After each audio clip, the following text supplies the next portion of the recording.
হয়ে রয়েছেন। বন্ধুরা, আমরা এখন বক্তব্য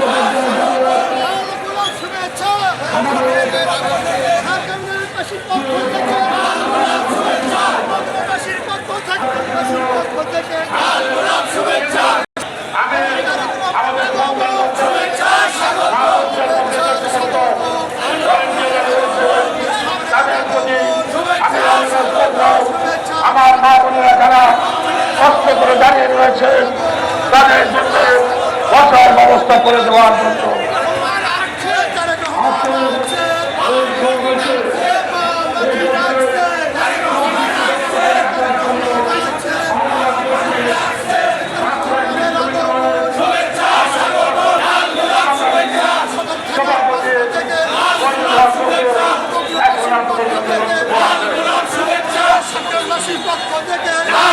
শুভেচ্ছা